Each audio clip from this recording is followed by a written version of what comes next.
pernah cerita monyet, pernah dengar monyet. Monyet itu nggak pernah menolak jadi monyet. Iya. Bener nggak? Iya. Dia jalanin takdir dia jadi monyet.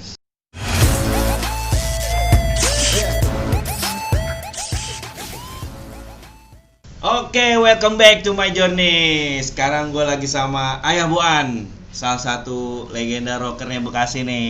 Yeah. Ayah Buan. Ya, cerita-cerita ya. Oke. Pengalaman bermusik Ayah nih dari awal. Dari awal lagi gitu ya. Iya. Dari zaman peak dong nih. Belajar pertama apa ya? Gitar apa? Gitar. Langsung gitar. Iya, gitar. Belajar gitar, nyanyi dewek, gitu, nyanyi sendiri. Terus dari situ ya namanya kita anak tongkrongan ya kan. Nongkrong lah di Tongkrongan. di Ramayana waktu di itu. Ramayana. Ramayana Borobudur. Ramayana Borobudur. Iya. Terminal Bekasi. Terminal Bekasi. Udah gitu nongkrong di situ banyak lah karaoke lah kan. Nah, di situ kelatih. Bukan kelatih, dikenal. Jadi otodidak ya? Otodidak banget. Asli otodidak banget. Kita punya modal suara. Vokalis ya? Sambil gitar. Widih, mantap. Ya begitu deh. Nah dari situ kita kenal siapa aja, gabunglah sama KPJ. Kelompok penyanyi jalanan. Yang masih di terminal juga kan? Iya, masih terminal. Waktu itu ketuanya masih Lili. Masih Lili, Bang Lili lah. Sehat terus Bang Lili. Amin. Terus sampai sekarang itu KPJ yang dipimpin oleh Raymond tuh angkatan kita ada tuh. Angkatan kita tuh. Nah dari ngamen sono ngamen sini, hati ini ngomong gitu. Kalau gua bisa nyanyi di klub atau di kafe, kayaknya enak gitu. Terus tetep gua nyanyi di jalanan terus, bass on bass gitu. Setiap bis gua taikin gitu, gua nyanyi terus. Tiba-tiba mungkin ini Allah nih ada ngedenger doa gue gitu kan. Kalau gue tuh kalau nyanyi di kafe enak kali gitu. Waktu itu kafe masih susah tuh. Masih dikit ya bang. Dikit. Begitu gue didengar kan. Gue dipanggil di Blok M. Langsung Blok M? Langsung Blok M. Enggak deh. Enggak di Blok M dulu, di Cibitung. Oh di Cibitung. Kartika. Kartika. M 2100. Sekarang masih kasih bang? Masih ya? Masih Kartika masih ada. Masih di Kartika. Terus Kartika tuh tahunan dah tuh, ngisi di situ tahunan. Nah setelah itu gua ada advis, ada referensi main di Jakarta. Blok M ini? Blok M lah, namanya di AB Club. Berarti itu udah bikin band itu ya? Udah bikin band ya? Kebetulan itu udah terbentuk, namanya Dot. Dari KPJ itu? Dari KPJ, orang-orangnya? Dari KPJ. Enggak dari KPJ sih, dari teman sekolah gitu kan. Kalau KPJ memang tongkrongan aja. Gitu. Awalnya bukan Nina Bobo. Dot. Inisiatif aja tuh wah. Gua ngamen kesana kemarin, gua pengen ngeband nih. Main di kafe. Manggil kebentuk ya kan? Karena gua emang suara gua lumayan kali gitu kan. Segala Hengki Supir putus sama gua Edo Pudu putus waktu itu. Yang bilang kau izinkan itu kan suaranya emang banget gitu, melengking banget gitu. Nah sehingga gue waktu itu emang udah mulai ngeband. Nah awal influen gue ngeband Extreme. Extreme. Belum kenal Van Halen tuh. Extreme pertama-tama dari Hip Today dan lain sebagainya. Lalu ganti influen. Lagi. Influen gue waktu itu langsung ke Guns N' Roses. Dari Guns N' Roses baru kenal yang namanya Van Halen. Waktu itu masih David Lirot itu vokalisnya Van Halen yang pertama. Berarti di kafe bawain lagu-lagu mereka ya? Di kafe itu idealis ada, cuma lebih kepada all round. Jadi bisa bawain lagu apa, lagu karena posisinya di kafe karena kafe kita kan lihat audiens, lihat para pengunjung gitu. Jadi mereka minta apa kita bawain. Tapi kebanyakan waktu itu rock banget gitu. Mereka senang selama ini pelampiasan mereka di kafe itu justru lagu rock. Nah, gue bawain lagu rock dari situ. Yang namanya lagu apa aja, dari oldies, ngerock oldies sampai lagu-lagu rock zamannya apa Guns N' Roses lah, GNR, Bon Jovi gitu kan. Mereka seneng banget gitu dengan kehadiran gue di sana. Padahal gue nggak niat gitu, gue cuma kepengen nyari duit kan, gitu doang gitu. Sampai mereka akhirnya wah tiap hari ini nih ada Sidot nih, pada datang sendiri. Pada datang rame lah kafe itu kan, yang namanya gue waktu itu ngebabat alas, istilahnya ngebuka kafe, ngebuka kafe baru sehingga kafe itu rame. Sehingga kafe itu rame malah jadi rebutan tuh para musisi kan. Oh gitu. Akhirnya mereka pada mau masuk, gue cabut. Oh malah yang pertama yang cabut ya? Gue cabut, gue bukan cabut nggak gawe, maksudnya nggak nyanyi, gue nyanyi lagi di tempat lain. Itu waktu itu di Tanker. Kafe juga? Kafe juga. Itu tempat paling bahaya tuh. Priuk ya kan? Iya, paling bahaya, semuanya ada. Iya. Dari yang namanya lewat kolong sampai yang terang-terangan ada. Iya. Paham lah ya? Iya. Yang lewat kolong sampai yang terang-terangan.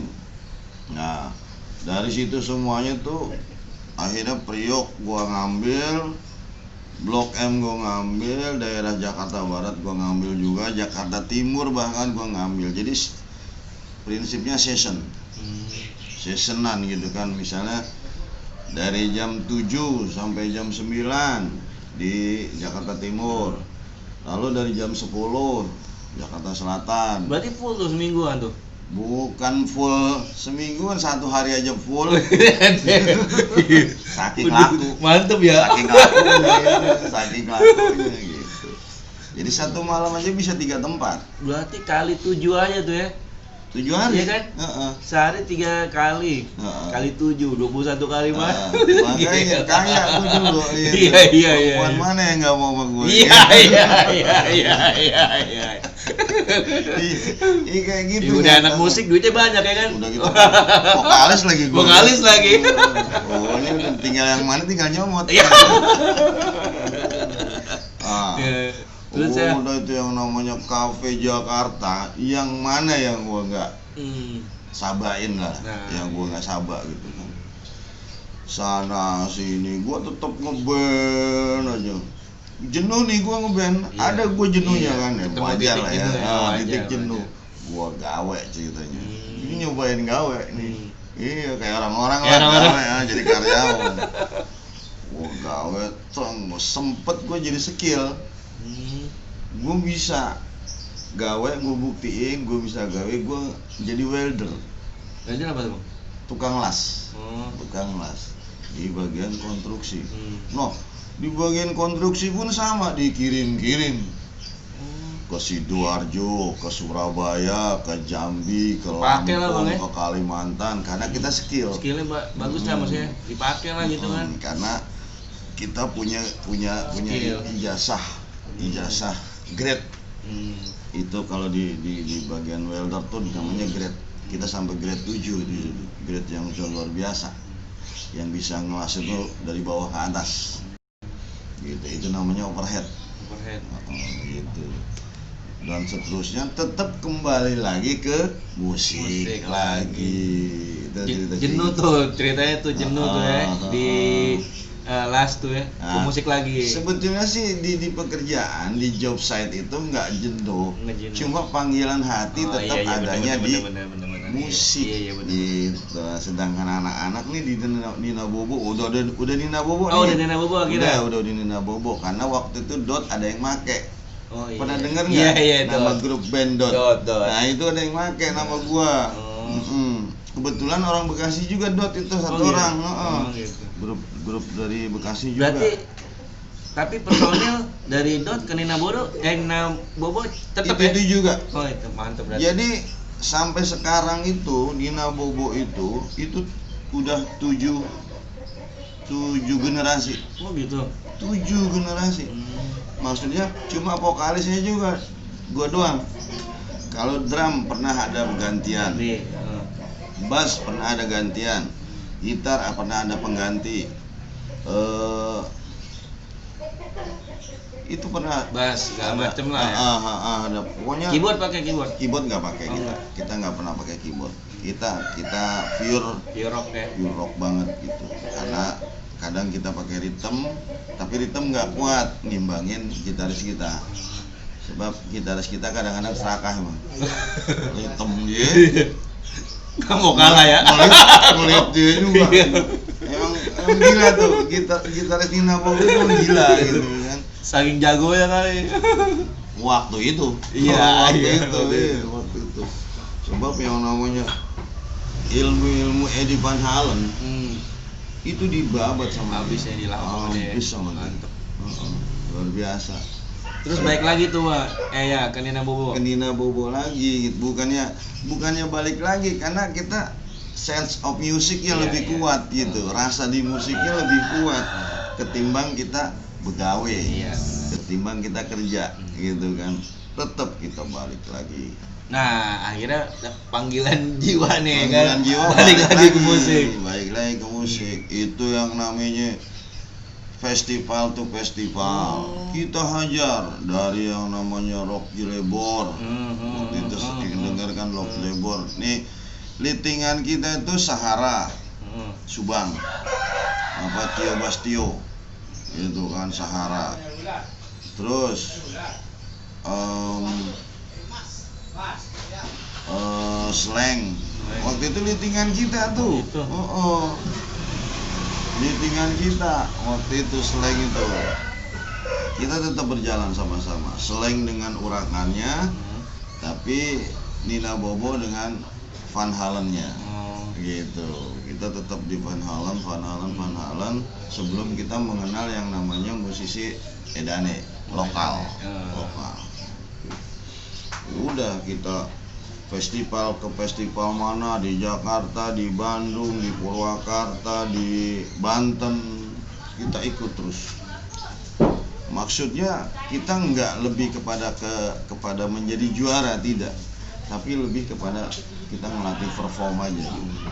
Sambil melatih perform, sambil kita bikin lagu dan lain sebagainya. Banyak lah perjalanan itu banyak sekali. Festival udah hampir bahkan piala juga udah jadi tempat tong sampah, bukan tempat ini. Iya, piala itu jadi saking tempat juara mulu ya. Piala itu tempat tong sampah, jadinya tempatnya bukannya sombong ya. Iya. Justru kita dulu dapat julukan yang namanya Macan Festival. Berarti Nina Bobo yang ikut udah cabut. Masih dia aja nih yang menang nih. Iya, ngelihat sosok kita aja setiap udah ngeri ya. Setiap ada festival udah geget. Iya, lawannya dia lagi. Ya udah dah. Ini nih mah enggak bakalan ini kan gitu. Cuman tetap gue support sama musisi-musisi istilahnya generasi yang lain gitu. Tetap gue support, tetap gue kasih tahu advice-nya, gue kasih tahu bagaimana caranya bermusik, tetap gue kasih tahu. Gue nggak diam diri, gue tetap ngebangun buat musisi-musisi. Nah itu bang, bagusnya tuh. Tetap musisi Bekasi, Cikarang sampai Kerawang, bahkan sampai Subang dan Purwakarta. Itu tetap touch gua, tetap gua ngubungin mereka, ngerangkul mereka. Asik. Dulu musisi Bekasi itu luar biasa, gitu. Luar biasa, sangat luar biasa. Bahkan klimaksnya pernah menyatukan musisi Subang, Purwakarta, Bandung, Jabodetabek, bahkan Banten. Pernah kita jadi satu di acara di Bekasi sini. Iya. Itu boan itu kerjaan itu, ngeracunin tuh. Kumpul kita. Kumpul musisi-musisi Bekasi kumpul. Mantap ya. Itu luar biasa. Terus dari situ ya? Dari festival. Akhirnya kita adalah apa namanya? Fokus di kafe. Oh, kafe lagi balik. Fokus di kafe aja lah. Nyari duit ya. Nyari duit. Fulus. Iya, tetap fokus di kafe lagi. Kafe itu kafe. Sehingga satu saat ada tawaran luar negeri. Oh gitu. Wih, mantap nih. Ini khusus boan aja tapi vokalis doang. Kasihan ya tukang bandnya. Iya. Tukang band udah laku kenapa? Main organ tunggal. Iya. Dia main organ tunggal kan. Kebetulan ada personil itu bisa multi talent gitu. Dia main organ tunggal terus. Nah, kita ada tawaran pertama ke Malaysia. Oh gitu. Tawaran Malaysia, terus sehingga tahunan, terus Singapura. Oh diambil tuh berarti iya, tetap diambil gitu. Dengan personil yang beda berarti. Beda personil. Berarti yang mau tinggal nyanyi aja ya. Doang. Kan Auron. Kita punya talent. Iya benar-benar. Vokal. Kalau biasanya kalau band Auron itu mah ya udah saling ngerti kan. Lagu ini udah tahu semua. Balik lagi ke kampung lah istilahnya, pulang kampung. Ada tawaran lagi ngisi di Kalimantan. Kalimantan lama kita di sana. Gitu. Lama kita di sana. Pokoknya kita ninggalin apa namanya orang-orang yang kita cinta lah. Oh iya. Iya, kita ninggalin orang-orang yang kita cinta. Selalu solo karir kita. Sendiri terus kemana-mana. Sendiri terus. Nggak tahu emang kodratnya udah kayak gitu kali ya, bawaan itu jalan kemana-mana sendiri. Gitu. Tapi banyak saudara di mana-mana. Iya benar. Gitu. Itu luar biasanya. Apalagi Kalimantan kan? Kalimantan ceritanya tuh pernah ada cerita juga di Kalimantan. Nah, ini itu. nih. Jadi sama kepala suku. Nih kita kenal kepala gitu? suku. Sukunya suku apa lupa, kan ada beberapa kepala suku. Begitu kita main atau apa jalan-jalan ke daerah mana itu Tenggarong apa mana gitu kan, kita jalan sana di rumah suku adat, malah beliau itu sangat mencintai saya. Oh gitu. Itu sebabnya apa? Satu, betato. Oh gitu. Karena emang dia bertato biasa di sana ya. Biasa di sana. Saudaraku, nah, gitu. Ini saudaraku, ini saudaraku. Ayo makan, kita makan. Jangan kamu tidak makan, saya akan marah.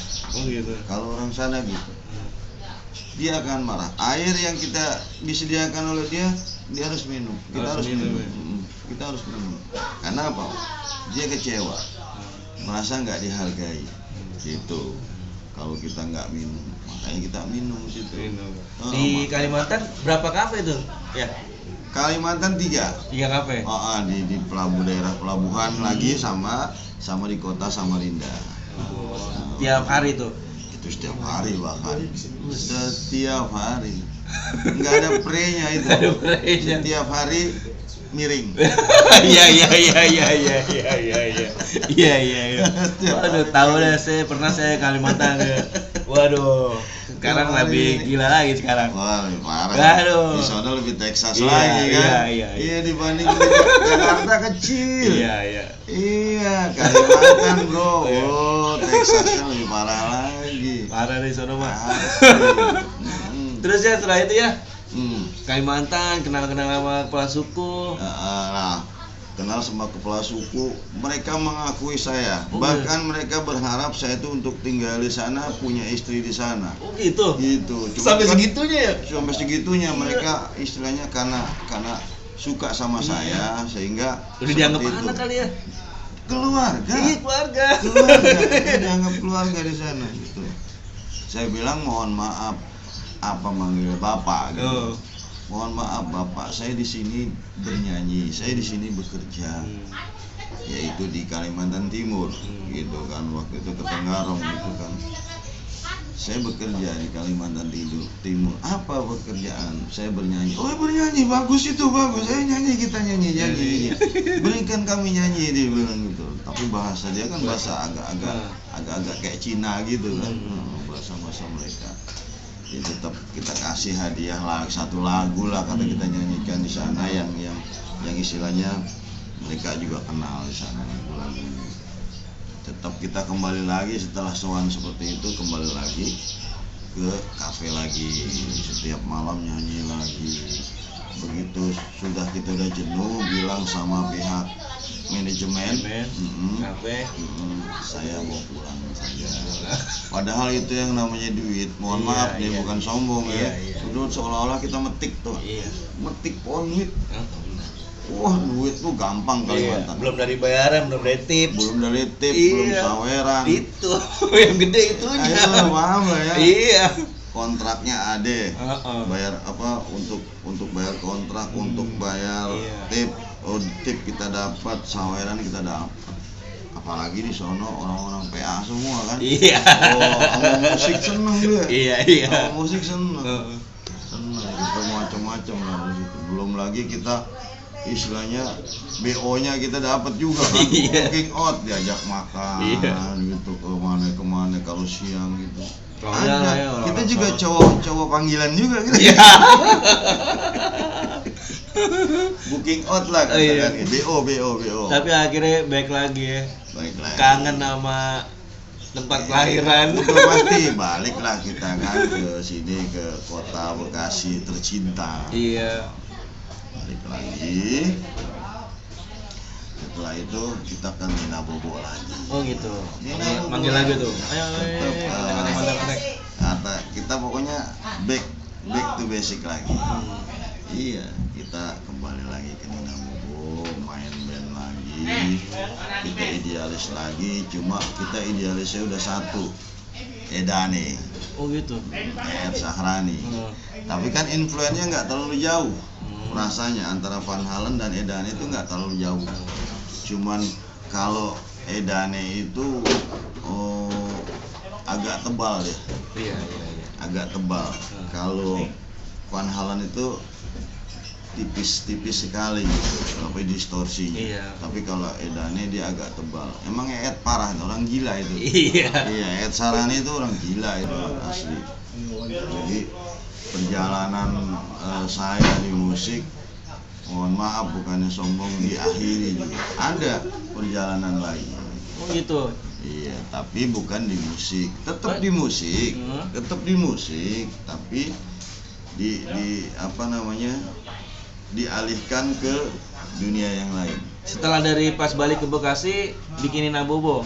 Nina Bobo tetap dialihin lagi. Oh, masih jalan. Nina Bobo tetap jalan, tapi dialihkan lagi musiknya kepada musik religi. Oh gitu. Si Nina Bobonya apa ayah doang nih? Dan Nina Bobo. Ayah dan Nina Bobo. Oh, ayah dan Nina Bobo. Ayah dan Nina Bobo. Jadi Nina Bobo pun ternyata dia mau dia kepada musik religi. Ini juga bikin heran juga kan, dari distorsi gitu sampai metik doang gitar gitu, metik gitar doang.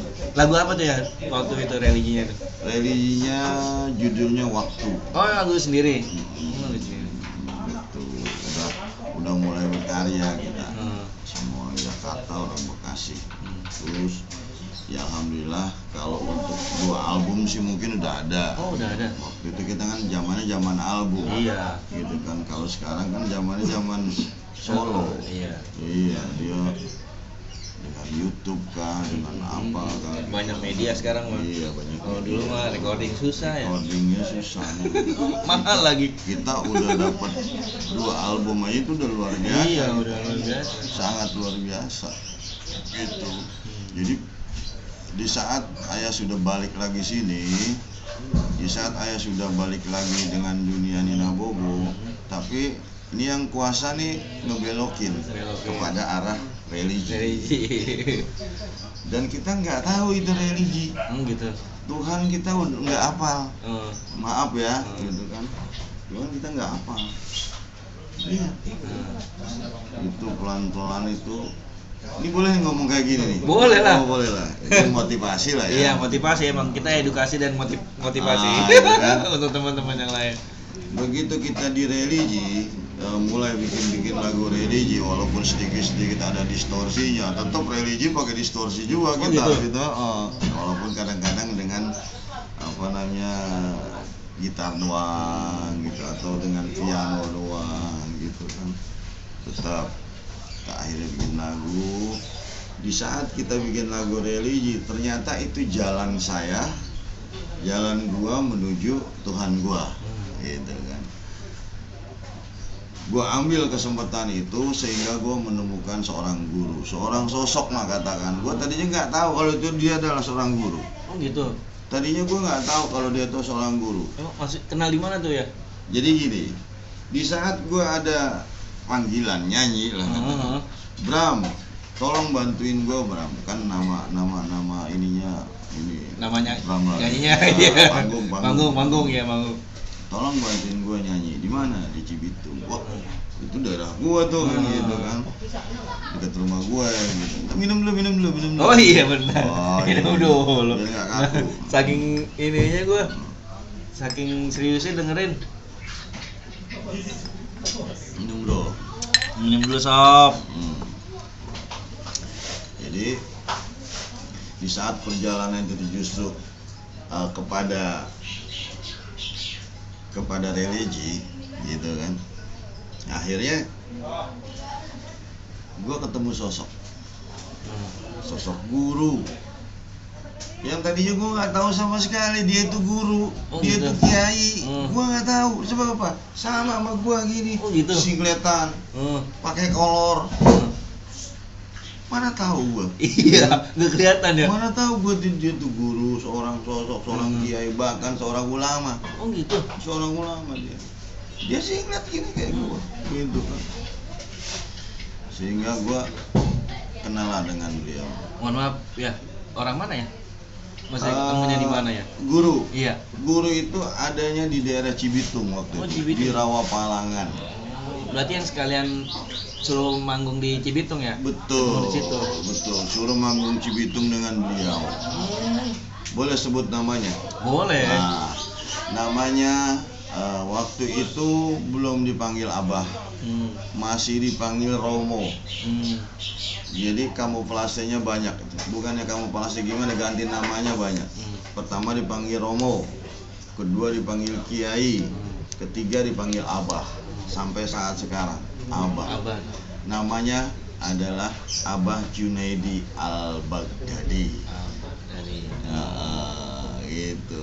Dialah yang membimbing saya, menggembleng saya, mengajak saya kepada mengenalkan gitu loh. Bukan pada kebaikan, bukan pada menjadi orang benar, bukan kepada menjadi orang yang tidak mabuk-mabukan. Tidak.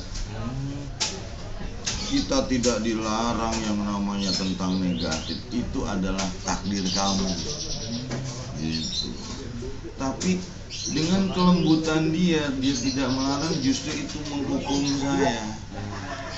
Bukan yang berarti gua itu enak-enakan, boleh ini boleh itu. Sebetulnya sih tidak boleh, bukannya boleh dan tidak boleh. Cuman dia itu sosok yang enggak melarang. Enggak melarang. Mengekang lah ya. Enggak mengekang, sebab dia mengajarkan tentang lu dengan kehidupan lu gitu. Gua nggak mungkin lah tiba-tiba gua hadir. Nggak boleh begini, ya, hadir di lu terus gua ngelarang, gua nggak gitu. Nah itulah. Sehingga banyak sekali lagu-lagu yang terinspirasi dari beliau itu, lagu-lagu religi, sungguh sangat luar biasa beliau itu. Dan jujur, gua mau bilang bahwanya semenjak ketemu beliau, ketemu dia, ketemu Abah, itu kehidupan gua pelan-pelan loh, bukannya vlog gitu, enggak. Gua masih tetap tiup, gua masih tetap pakai kresek hitam, gua masih tetap ngumpetin aqua pakai isinya lain, masih tetap. Bahkan di saat gue ibadah pun gue masih dalam keadaan piring gitu kan. Iya, jujur aja. Dia nggak larang, dia pun tahu. Dia tuh mohon maaf ya, dia orang yang termasuk orang-orang yang dipilih oleh Allah untuk tahu setiap anak-anaknya atau jamaahnya atau santrinya. Wah, sini kayak gini nih kemarin nih. Walaupun dia tahu, dia nggak ada di tempat, dia tahu gitu loh. Udah gitu loh. Kalau memang sudah capek duduk, kalau lagi jalan itu bahasanya bahasa silopan. Iya. Tahu lah. Tahu di mana nih gitu kan. Kalau udah capek duduk dulu, ngasoh dulu gitu kan, bahasanya bahasa hati, bukan bahasa omelan, bukan bahasa hardik. Bahasanya kan dia bilang duduk dulu kalau udah capek, maksudnya jangan minum terus kalau udah capek. Ada istirahatnya. Jadi bahasa-bahasa apa yang menyentuh hati gitu. Enggak, bukan bahasa hardik. Jangan begitu lagi lu udah tua. Enggak ada. Dan Abah Junaidi itu nggak pernah ngomel tentang apa yang menjadi kehidupan kita, nggak pernah ngomel, nggak pernah. Yang penting anjuran dia apa? Ajakan dia satu, terusin ya istiqomahnya. Itu luar biasanya beliau. Sampai saya katakan sempat terheran-heran. Ini kalau boleh saya buka nih ya, bukanya. Kenapa hati saya tersangkut sama dia? Di saat ditanyakan, seluruh jamaah tuh banyak ditanyakan siapa yang mau masuk surga, itu tidak ada yang mau masuk surga. Oh gitu. Itu yang bikin saya heran, ini ibadah apa ini? Ini pengajian apa ini? Kan gitu kan. Siapa yang mau masuk surga? Nggak ada yang mau. Tapi di saat siapa yang mau masuk neraka, itu tunjuk tangan itu. Oh gitu. Puluhan ribu, ratusan ribu jamaah itu tunjuk tangan semua. Ini kan pengajian gila ini kan gitu kan. Aneh orang gitu. Mau masuk surga orang mau masuk surga malah dia mau masuknya neraka. Itu ada penjelasan lah ya. Ada penjelasan bahwa surga dan neraka itu orang-orang yang kayak seperti kita tuh bukan hal-hal yang pantas untuk merindukan surga. Enggak pantas. Orang-orang kayak jujur saja lah. Kita merindukan surga, apa bekal kita? Kan begitu pahamnya. Bahwasanya surga itu tempat-tempat orang yang mulia. Lah orang kayak kita. Ini mohon maaf ini. Kalau buat Bang Otoy, iya. Enggak laku dia. Iya. Apalagi Ucup. Iya. Boro-boro pas di absen misalnya letoy gitu kan ya. Lewat. Ucup. Wah enggak pakai enggak pantas. Iya enggak pantas surga gitu. Sehingga hal-hal kayak gitu tuh kita terus diperkenalkan bahwasanya neraka, bahwasanya apapun keinginan tentang kebaikan diri kita bukan hak kita. Walaupun keinginan itu ada, tetap saja yang namanya kebaikan, yang namanya tujuan kita surga, yang namanya kita menolak neraka, tetap hak prerogatifnya Allah.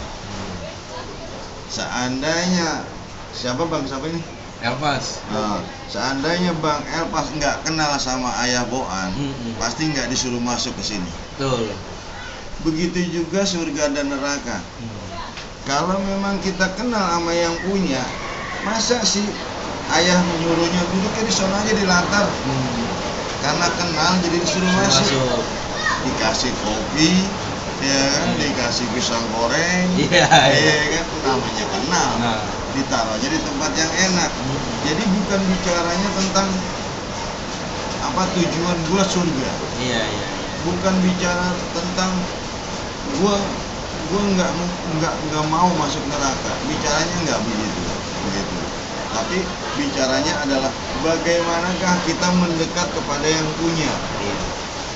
Yang punya rumah, artinya yang punya surga, yang punya neraka, yang punya hidup dan kehidupan seluruh umat di dunia ini. Kita dekat saja sama dia, sama Allah saja. Sehingga kalau kita sudah dekat sama yang punya, apa juga dikasih. Benar. Jadi segala sesuatunya tuh bukan apa yang kita inginkan, melainkan apa kedekatan kita sama yang kita inginkan, gitu loh. Iya. Lah kalau kita maunya doang, gue mau naik ke Monas, gue pengen banget naik ke Monas, tapi nggak menjalankan keinginan itu, sulit. Kita nggak bakalan bisa menemukan itu, nggak bakalan bisa mendapatkan itu. Sehingga segala sesuatu itu kita benar-benar harus kita yakini, kita fokus. Apalagi kita punya guru pembimbing. Itu kita kalau belajar itu harus punya guru pembimbing. Sama juga di musik, kita mau belajar gitar sendirian, kuncinya apa kita nggak tahu, bunyinya kayak gimana kita nggak tahu, masa gemreng-gemreng doang. Tapi kalau kita tahu, dikasih tahu bahwasanya ini kunci A, B, C, D dan sebagainya, maka nada itu akan kita temui. Bahkan jadi gitu, mengawinkan nada-nada itu jadi. Begitu juga dengan bagaimana kita bisa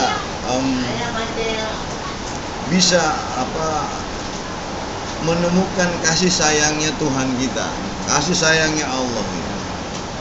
Nah, kita harus tahu keinginannya apa. Kita harus tahu apa yang nggak disuka sama Tuhan kita harus tahu lah gitu.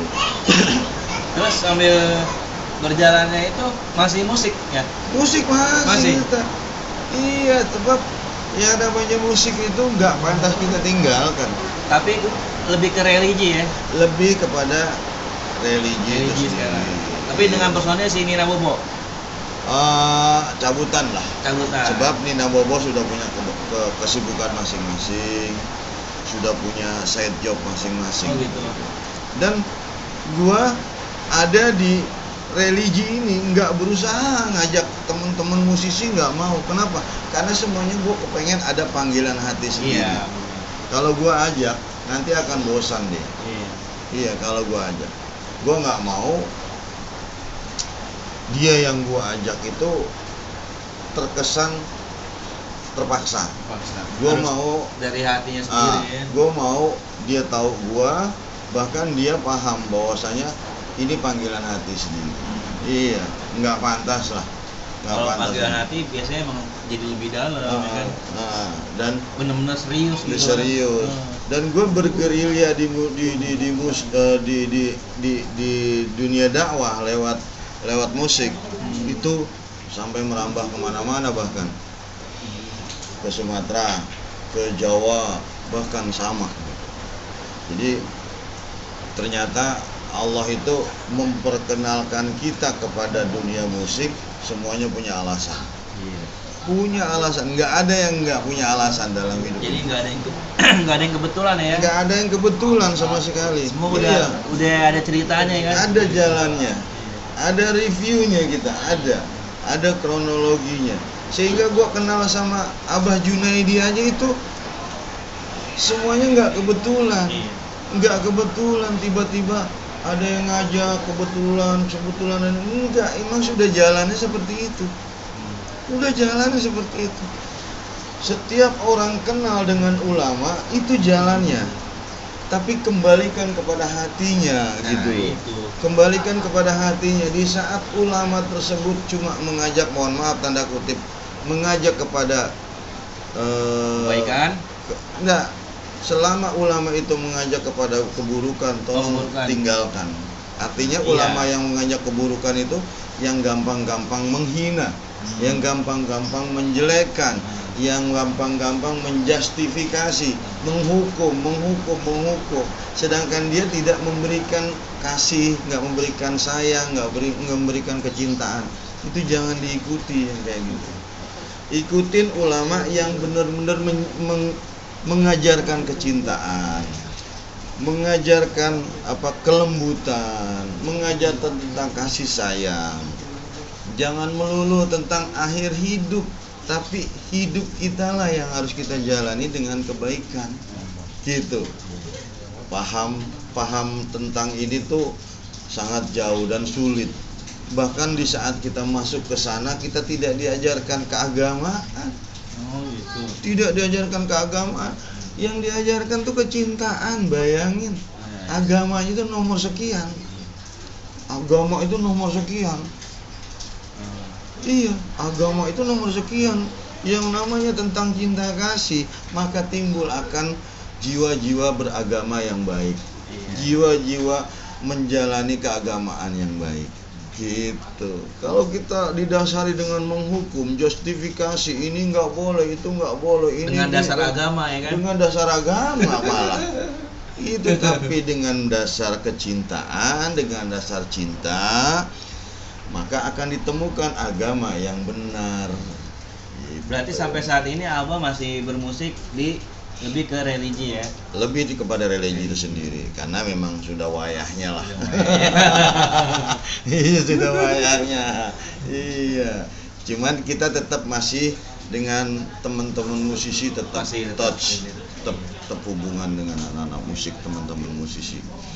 Bahkan sekelasnya Slang itu sendiri, sekelasnya BIP, sekelasnya Edanek, kami tetap dekat. Oh gitu. Tetap dekat. Walaupun dia influence kita, tetap kita tuh bersahabat terus gitu. Sampai sekarang bahkan sama Rotor juga, Rotor kan pencetus orang-orang baik lah gitu. Mohon maaf itu Rotor luar biasa itu. Iya. Jadi enggak karena musiknya jadi religi, jadi yang rock atau yang ini tetap di jalan. Rangkul lah ya. Tetap dirangkul gitu. Ini luar biasanya gitu kan. Jadi segala sesuatu itu sebetulnya kuncinya cuma satu, bahwasanya jalanin itu. Ikhlas itu gitu. Mau buruk, mau nggak enak, mau pahit, itu justru pelajaran bagi kita. Bukan melulu kita harapkan kepada kesenangan yang enak-enak bukan melulu. Di saat kita mengharapkan kesenangan dan kebahagiaan, kalau nggak ada nanti kita drop di situ. Lebih baik kita menikmati yang sakit, yang pahit, yang menderita, tapi di saat mendapatkan kebahagiaan kita udah siap. Nah, itu teman-teman. Luar biasa. Nah, jadi intinya itu teman-teman. Apa ya intinya ya? Jadi intinya, apapun kehidupan lo, apapun yang menjadi penghidupan lo, perjalanan hidup lo, udah jalanin itu. Jangan sok-sokan kita mau berhenti. Jadi musisi aja terus, walaupun sampai mati. Pernah cerita monyet, pernah dengar monyet? Monyet itu nggak pernah menolak jadi monyet. Iya. Bener nggak? Iya. Dia jalanin takdir dia jadi monyet. Kucing dia jalanin takdir dia jadi kucing, nggak protes. Ya Allah, saya kepengen jadi manusia mah enak, makan nasi padang. Saya mah tulang lagi kan gitu kan. Iya. Saya nggak protes itu kucing. Monyet pun nggak protes. Tapi tetap aja kucing juga hati-hati agar tidak masuk ke jurang. Tetap monyet juga hati-hati agar nggak jatuh dari pohon. Begitu juga manusia, hati-hati agar kita bisa menjaga diri kita. Gitu. Oke, banyak edukasi dan masukannya dari Ayah Waan ya. Yep. Buat kalian-kalian yang bermusik juga, teruskan. Jika ingin apa? Kepada ke arah yang lebih baik lagi gak apa-apa, itu jalankan juga. Jangan pernah gue main musik itu nggak menguntungkan, gue main musik itu nggak mendapatkan hasil. Nggak usah, itu sudah menjadi perjalanan. Tapi di saat ada kesempatan kepada kebaikan, ayo cepet-cepet sikat dan jangan ditinggalkan lagi. Orang kita di musik aja sengsara, kalau di agama sengsara kan sama. Gitu kan. Tapi poinnya adalah kita jadi lebih baik. Jadi lebih baik di sini bukannya lebih benar, bukan. Mohon maaf, jangan salah sangka nih bos. Jadi lebih baik itu bukan berarti itu lebih benar.